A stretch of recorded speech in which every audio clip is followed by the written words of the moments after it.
I was a vegan for about 10 years.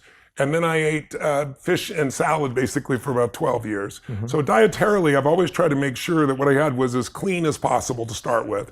Then I train like a crazy person. I do oxygen restriction training type of thing so that my capacity is strong. But I'm also trying to train so I can literally do 2.5 marathons on a day, and then another day, another day, another day. For me, the most important thing I think has been for me is, believe it or not, has been a combination of hot and cold temperatures that I use. Like I start every single morning in the freezing water, and I do it for 2 reasons. One is it moves every bit of blood in your body and all your lymph in your system, but also kind of train my brain to say, when I say go, we go. There's never a day I look forward to going in the water. And I have, 56 degree water here, but in my home in Sun Valley, I go literally through the snow and get in the river, which is, like 39, 40 degrees in the wintertime. But you feel so incredible when you come out, but also it's just training your brain saying, I say go, we go. It's not like, oh, I'm not ready yet, or let me wait 5 minutes. And that becomes a discipline in your mind for everything else in your life, which is huge. And then, believe it or not, saunas, I just in the last year, I've started using saunas, and I see a huge change. I've always known about saunas. I use them every now and then. But there's so much research on it now, and I have it in the book that'll blow your mind. Like 4 days a week in the sauna for just 20 minutes at 160 degrees plus, whether it's a laser type sauna, red sauna going in, or a traditional one, will absolutely change your health in more ways than you can imagine. Like people that don't really work out, I can get them to do this now, and they can just go sit in the sauna. But what happens, it reduces your chance of a heart attack by over 51%. I read that, yeah, wow. It reduces your chance of a stroke by 62%. Your overall health is reduced. And then here's the thing I've noticed that happens to people I get doing this. They wouldn't work out. Now they do the sauna and they put some music on, or they put a movie in the background or something. And the great thing is, after doing it for about a month, sweating and everything else, now they want to work out. Now they want to do something else. So I look for the things, the quick little hacks that can make it happen. In my life, I also use cryotherapy. And cryotherapy takes your body down to minus 250, Fahrenheit. Takes out I used to ice myself because after an event, I've been, running up and down the stadium walls and everything else. Every ounce of me, 14 hours on stage, 12 hours on stage is gone. And I go ice like I did in football. 20 minutes on, 20 minutes off, it's painful, but I had to do it. Now I go in for 2.5 minutes in a cryotherapy unit and there's no inflammation in my body. It's just mind-boggling. For people who have osteoarthritis also, like my mother-in-law had such bad osteoarthritis, even medications weren't helping her, and she was crying at night, and I was like, I gotta find an answer. That's how I found cryo. And then I started reading about cryotherapy and started reading about athletes doing it, but I started reading what it does for osteoarthritis. She has no pain now.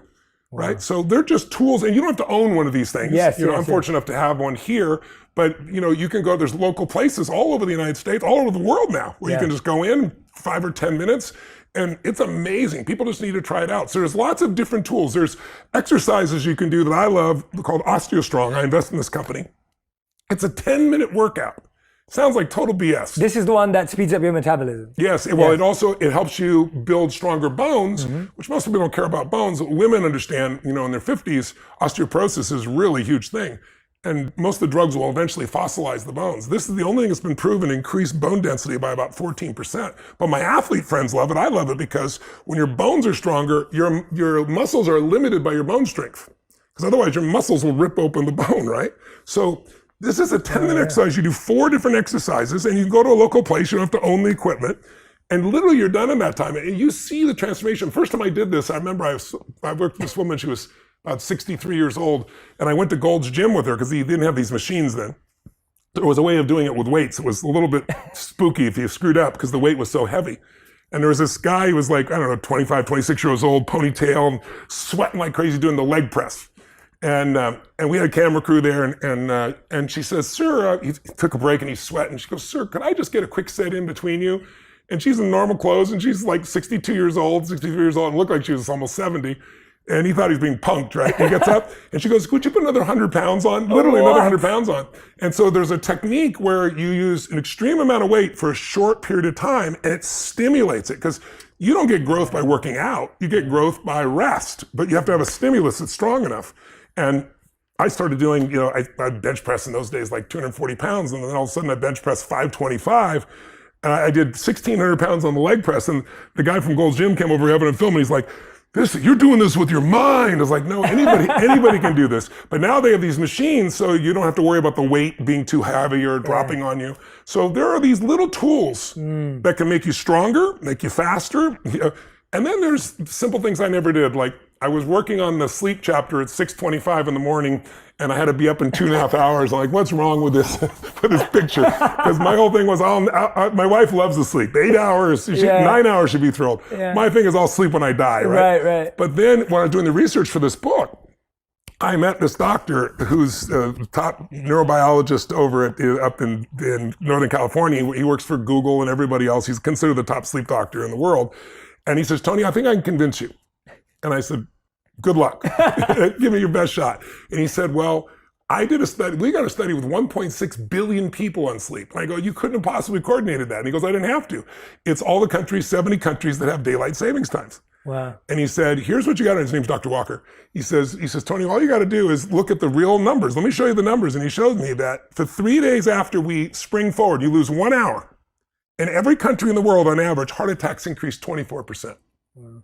And when we fall back and you get 1 extra hour, all around the world in 70 countries, on average, 21% decrease in heart attacks. Wow. And then he does the same stats on accidents and everything else. And then he showed me stats that show, a man that slept 4.5, 5 hours a night, like I was doing, usually had testosterone levels, somebody 10 years older than they were. That got my attention. So it's a combination of sleep. It's a combination of the right diet. It's a combination of the right stimulus of exercise. It's really doing those fundamentals that make a difference for you. And then it's doing these cool things like stem cells that completely changed my life. But I think the ability to manage your own mind and emotions is probably one of the single most important. And maybe the second is the ability to influence others, because that's what makes you a leader. And hopefully you're doing that for a higher good, because there are all kinds of leaders, as you know. But I don't think most people are very good at emotional fitness.